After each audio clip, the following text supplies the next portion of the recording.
ይህንን 10 ደቂቃ የሚቆጥር ሰዓት አስጀምረዋለሁ። እናም ልክ 0 ላይ ሲደርስ እዛ ጋር ያለው ብር በሙሉ ይፈነዳል።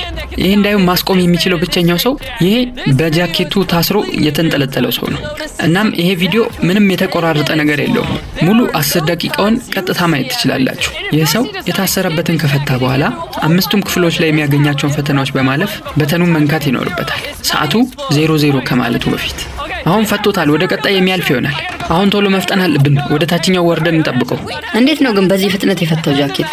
እሱ ችግር የለውም። ቀጣዮቹ ቻሌንጆች የበለጠ ስለሚከብዱ በሱ እናየዋለን። ይገርማል። ጭራሽ እሳት ውስጥ ከተታችሁኝ። ከዚህ የብረት አጥር ለመውጣት ታች የተቀመጠውን ቁልፍ መጠቀም ይኖርብሃል።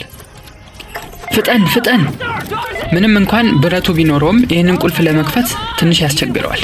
ምክንያቱም 3ቱንም የቁልፍ መያዣዎች ወደ ላይ ከፍ ማድረግ አለበት።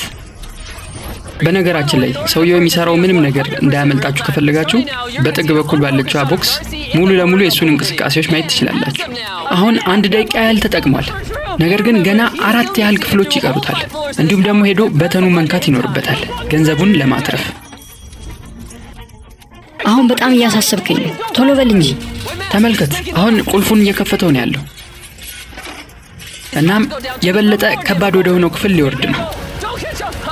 ተጠንቀቅ፣ በእሳቱ እንዳትያዝ። ሂድ፣ ፍጠን፣ ውረድ። እንኳን ደህና መጣ ወደ 4ኛው ክፍል። ይህ ክፍል ደግሞ መሬቱ ሙሉ ለሙሉ ማጣበቂያ ተደርጎበታል። ስለዚህ ተወዳዳሪው ወይ ተንጠልጥሎ ማለፍ ይኖርበታል ወይም ደግሞ ይህን የሚያጣብቅ ነገር እንደምንም ተቋቁሞ ማለፍ ይኖርበታል። ቶሎ በል ታደርገዋለህ። ተንጠልጥለ ነው መሄድ ያለብህ። እየተወዛወዝክ ነው። እሱን ማቆም አለብህ። አትወዛወዝ። እዚህ ጋር የሚወድቅ ከሆነ ለሱ በጣም አስቸጋሪ ነው የሚሆነው። ምክንያቱም መሬት ላይ የተቀባው ነገር በጣም የሚያጣብቅ ነው። 2 ደቂቃ ያህል ፈጅተሃል።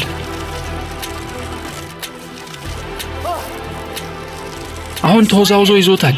መሬቱ ምንም አልነካም እስካሁን። ይህንን ክፍል አልፎ ወደ ታች እየወረደ ነው። እናም አሁን ይበልጥ አስቸጋሪ ወደ ሆነው ክፍል እየሄደ ነው። አረ ሰዎች በጣም ደክሜያለሁ። አሁን በጣም እየደከመ ይመስላል። ነገር ግን ወደ ቀጣዩ ክፍል ደግሞ ተሸጋግሯል። ይህ ክፍል ከሌሎቹ አንጻር ቀላል ሊመስል ይችላል። እዛ ጋር የተቀመጠውን ትልቁን ድንጋይ የያዙት እነዚህ ገመዶች ብቻ ናቸው። እናም እዚህ ጋር ደግሞ መቁረጫ አለክ።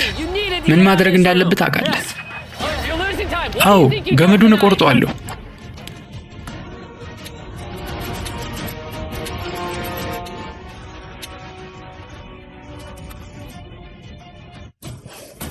ሰባት ደቂቃዎች ያህል ይቀራሉ። እናም እስካሁን ድረስ አንዱን ገመድ ነው እየቆረጠ ያለው። እዚህ ጋር ብዙ ሰዓት የሚፈጅ ከሆነ ቀጣዮቹ ክፍሎች የበለጠ ሰዓት ስለሚፈልጉ ሊያስቸግረው ይችላል።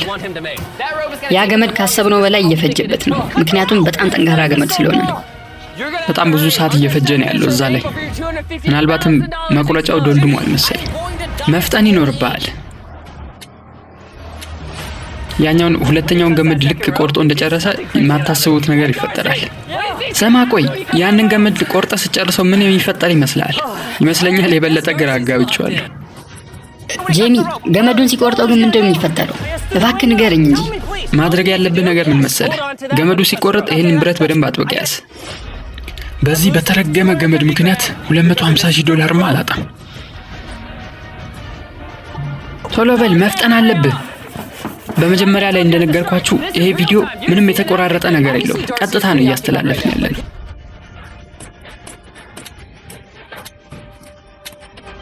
ስማ፣ እዚህ ውድድር ላይ 1 ደቂቃ ያህል ፈጅተሃል። አሁን 6 ደቂቃ ነው የቀረ። ቶሎ ቁረጠው፣ አፍጥነው። አሁን የመጨረሻዎቹን ክሮች እየበጠሰ ነው። አሁን ድንጋዩን ወደ ታች መግፋት አለብህ። አሁን ድንጋዩን እየገፋው ነው። ራስን ሸፍን። ወይኔ ምንድነው? አሁን ከላይ ያለውን ገመድ ሱሪ ላይ በማሰር ወደ ታች መዝለል ይኖርብሃል። 100% እርግጠኛ መሆን አለብህ በደንብ እንዳሰርከው። ምንድነው? ምን ሊያደርግ ነው? ያው አሁን መዝለል አለበት እንግዲህ ወደ ኋላ። እሺ፣ አሁን ሰዓቱ ነው። ዝለል። አሁን 5 ደቂቃ ብቻ ነው የቀረው። ክሬኑን አቁሙት።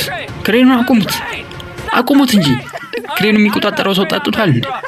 ሌዘር ማብራቶቹን መንካት የለብህም። ይሄኛው ውድድር እስካሁን ከነበሩት በሙሉ ከባዱ ነው፣ ምክንያቱም ከሌዘሩ በጣም መጠንቀቅ አለበት።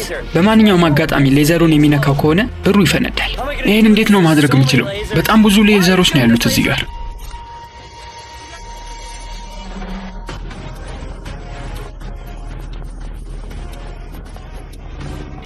ተመልከት፣ ግማሽ ያህሉን አልፎታል እኮ።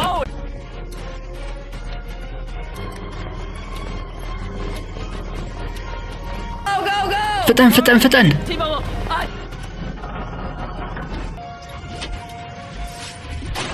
አሁን የመጨረሻው ክፍል ላይ ደርሷል። አሁን በዚህ ክፍል ውስጥ 4 የተለያዩ ቧንቧዎች አሉ። እናም እነሱን ከፍቶ ውሃው እንዲፈስ ማድረግ አለበት። ከዛም በኋላ ነው በሩን ከፍቶ በተኑን መንካትና ገንዘቡን ማትረፍ የሚችለው። ይሄን ቧንቧ አሽከርክረው። ምን እያደረገ ነው? አልገባውም ጨዋታው። አይ በቃ ከዚህ በላይ መንገር ያለብን አይመስለኝም። እነዚህን 4ቱን ቧንቧዎች ለመክፈት ለረጅም ደቂቃ ያህል ትንፋሹን መያዝ ይኖርበታል። ምክንያቱም እየታገለ ያለው ከሰዓት ጋር ነው። አዎ የመጀመሪያውን ከፍቶታል። አሁን ያልጨረሰውን ለመስራት ተመልሷል። ስማ፣ ሌሎቹን ቧንቧዎች መክፈት አለብህ። ሌሎቹን ክፈት። 4 ናቸው ያሉት። 4 ቧንቧዎች አሉ። 3 ደቂቃ ብቻ ነው ደግሞ የቀረ። በደንብ መፍጠን የሚችል ከሆነ ይህንን ማድረግ ይችላል።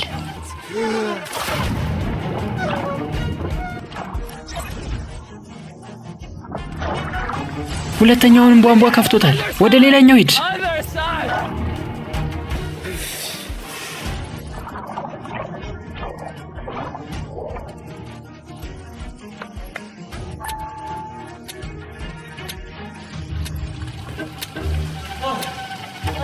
አሁን 2 ደቂቃና 10 ሰከንድ ብቻ ይቀረዋል እዚህ ቦታ ላይ ለመድረስና ያንን በተን ለመንካት። ያለበለዚያ ገንዘቡን በሙሉ ያጣል። ፍጠን! ከ2 ደቂቃ በታች ነው የቀረ። አሁን በጣም እየተቃረበ ነው። 4ቱንም ቧንቧዎች ከፍቷቸዋል። አሁን የቀረው በሩን መክፈት ብቻ ነው።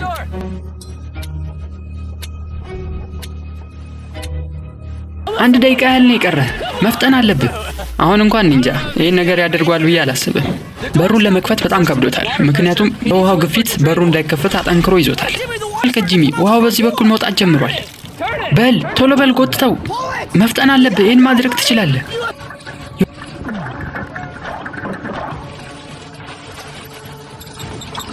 የሆነ ችግርማ አለ። እኔ እኮ እየሞከርኩ ነው። ይሄን በተን ለመንካት 45 ሰከንድ ብቻ ነው የቀረው።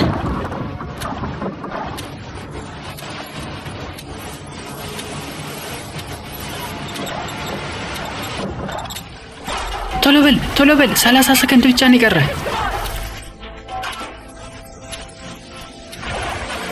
በል ፍጠን። ቶሎ በል በተኑ መንካት አለብህ።